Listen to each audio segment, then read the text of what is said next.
Compléter notre série de rencontres, François, il y a un autre acteur important dans ce dossier-là, c'est les employeurs. Donc, tu es à la rencontre d'une personne bien impliquée aussi. Exactement. Bien connue dans le milieu des employeurs ici du côté d'Amos et même en région. Isabelle Leblanc, qui est propriétaire de plusieurs restaurants McDonald's en région et qui, on le sait depuis déjà un bon bout de temps, s'implique au niveau de la persévérance scolaire, réussite éducative également de ses employés et fait beaucoup d'accommodements pour permettre d'avoir des horaires qui vont permettre aux étudiants de prendre le temps pour étudier et tout ça. Et vous allez le voir dans l'entrevue, on en parle. Elle, sa pensée, c'est de prendre les employés comme si c'était ses enfants à elle-même. Parlez-nous un peu de l'importance pour vous que ça a, la persévérance scolaire et la réussite éducative dans votre entreprise. Bien, vous comprenez bien que moi, ça fait 40 ans que je suis avec McDonald's. J'ai commencé personnellement comme employée quand j'étais aux études. Donc, j'ai vécu à première ligne qu'est-ce que c'était d'essayer de faire la conciliation, les études et le travail. Et puis, c'est toujours quelque chose qui a été important pour moi dans toutes les étapes que j'ai faites chez McDo parce que, justement, je l'ai vécu. Et puis, j'essaie vraiment de faire en sorte qu'on essaie de donner à nos employés, surtout les employés étudiants, tout ce qu'ils ont besoin pour être capable de faire une bonne conciliation avec leurs études, le travail et aussi leur vie personnelle. Ça peut être les activités parascolaires, le hockey, la musique, etc. On essaie de faire en sorte de les céduler ou de les mettre à l'horaire selon leurs besoins ou leur disponibilité, qu'est-ce qu'ils sont prêts à nous donner. Parce qu'on s'entend que ces personnes-là, c'est des personnes très, très engagées. Donc, sont engagées dans un sport ou dans la musique, par exemple, ça va être la même chose. Sont engagés dans les études, mais ça va être la même chose avec un employeur ou leur travail. Donc, c'est vraiment des candidats hors pair qu'on veut garder dans notre entreprise. Donc, on essaie de faciliter le tout pour eux. Et vous pensez à ces gens-là, on en parlait un petit peu hors d'onde avant l'entrevue, vous pensez à ces gens-là comme si c'était votre propre enfant? Oui. J'essaie toujours de me dire, par exemple, comme chez nous, dans nos restaurants, les jeunes qui sont aux études, mis à part ceux qui sont au cégep, parce que des fois, ils ont des journées qui commencent, ils ont juste un cours à 1 heure, donc ils sont disponibles peut-être le soir pour travailler un peu plus tard. Mais tous les jeunes qui sont au secondaire, on essaie surtout la semaine, quand il y a de l'école le lendemain, on les cédule pas plus tard que 9 heures. 10 heures au plus tard si les parents sont d'accord avec ça et le jeune. Parce que des fois, à 16 ans, là, 10 heures, c'est pas tellement tard. Mais on essaie vraiment de les faire finir tôt pour vraiment qu'ils soient frais et dispo le lendemain pour aller à l'école, qu'ils ont le temps de décompresser, de se reposer avant d'aller se coucher. Donc, ça, c'est quelque chose qui est bien important pour nous. Et puis, comme je disais, tu sais, moi, mon fils me disait tout le temps, mon fils, s'il travaillait de nuit, puis qu'il avait 16 ans, comment je prendrais ça, tu sais? Ben, j'y dirais, ben, tu sais, non, tu vas lâcher cette job-là. Même chose avec les vacances d'été. Des fois, on embauche des jeunes de 14-15 ans et les parents prévoient des vacances pour l'été et ils partent 2 semaines. C'est pas vrai qu'ils vont laisser leurs jeunes de 15 ans à la maison tout seuls parce qu'il faut qu'ils travaillent. Fait qu'on essaie vraiment aussi de leur donner le temps avec les vacances, avec la famille. La même chose dans le temps des fêtes. On a négocié des choses avec les parents. Il y en avait qui allaient dans la Beauce pour 4-5 jours, ben on a donné les congés aux jeunes aussi. Parce que la dernière chose qu'on veut faire, c'est que les parents ils disent, ben, sais-tu quoi? Démissionne. Je vais te donner ton argent de poche.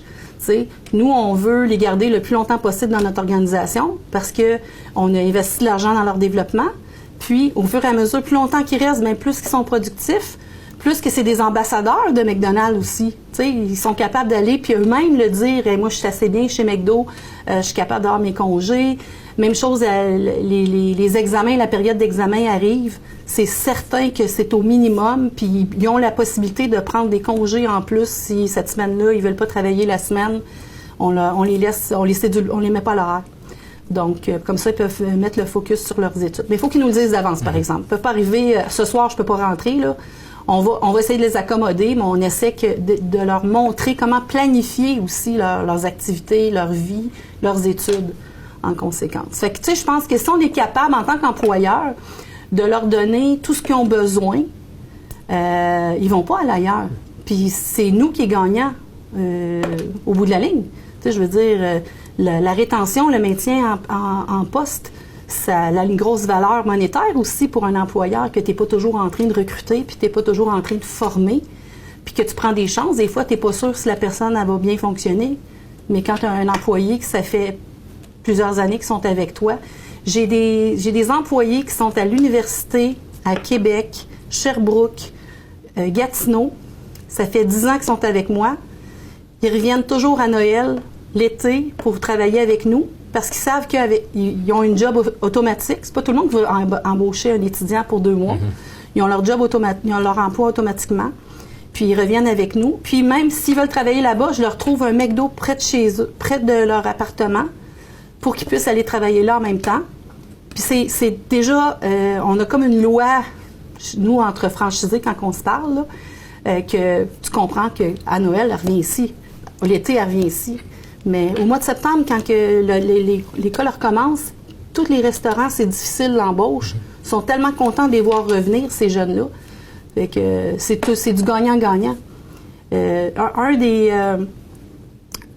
des bénéfices, je parle beaucoup, hein? Un des bénéfices que je pense, un des avantages qu'on a mis en place, moi, ça fait, comme je dis, 40 ans que je suis avec McDo, mais on a toujours donné des bourses d'études chez McDonald's.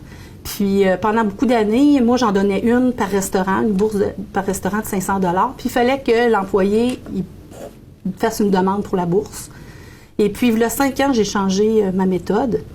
Puis, je suis vraiment contente parce que ça le fait en sorte que j'ai été capable de garder en poste des personnes plus expérimentées.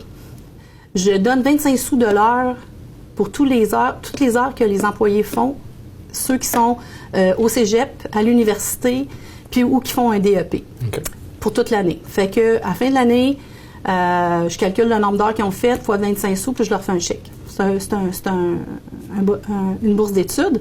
Et puis, la première année que je l'ai fait, j'avais 19 personnes dans toute mon entreprise qui étaient aux études plus avancées. Et cette année, j'en ai donné 41 bourses.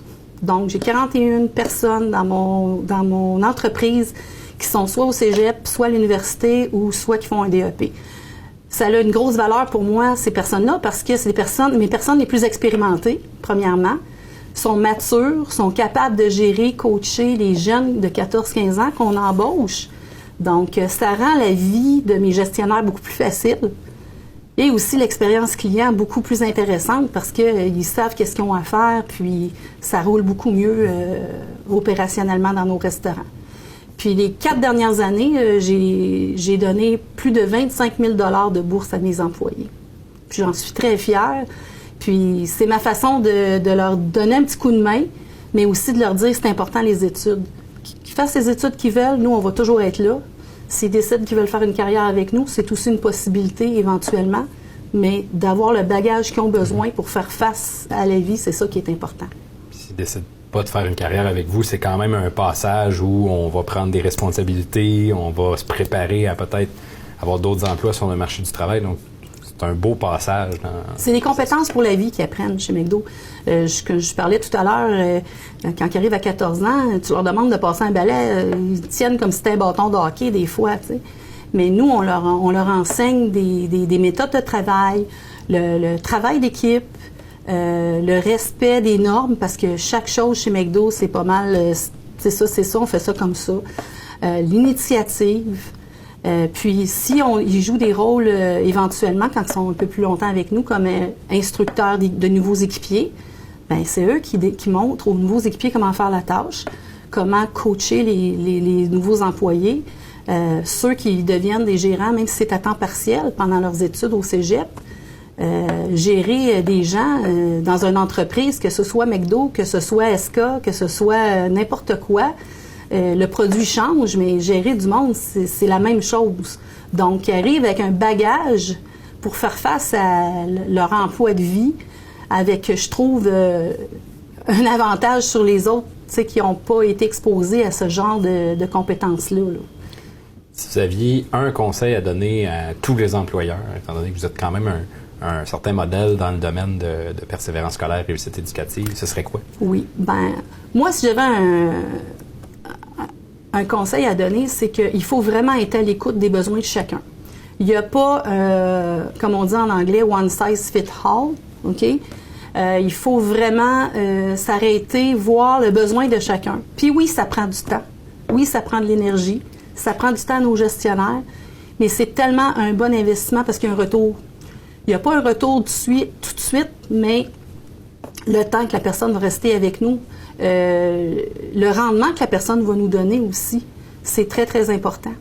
Moi, je suis très fière de certains de mes anciens employés. J'en ai 2, entre autres, les jumeaux Bergeron, qui ont travaillé comme chef de corps chez nous pendant très longtemps, puis là, sont rendus à Radio-Canada. À Radio-Canada comme journaliste. Justement, j'ai un autre de mes employés qui a travaillé pour moi à Val-d'Or, qui est un acteur, un des rôles principaux dans Fugueuse. OK. Tu sais, c'est le fun de voir le succès des personnes qui ont qui ont passé dans notre vie, dans notre entreprise, puis les voir réussir comme ça. Mais je vous dirais que la plus belle réussite pour moi, c'est quand je vois mes anciens employés, là, que ça fait quand même 15 ans là, que je suis en Abitibi, puis là, ils ont des enfants, ils ont des ados, puis qui m'amènent leur CV, puis qui veulent les mettre entre nos mains parce qu'ils savent qu'est-ce que ça leur a apporté un emploi chez nous. Ça, là, c'est le plus beau cadeau que je pouvais pas demander. Parce qu'ils veulent qu'ils vivent les mêmes expériences, qu'ils veulent qu'ils acquièrent les mêmes compétences qu'eux pour les préparer pour le futur. Madame Leblanc, merci beaucoup. Merci. Comme le veut la tradition,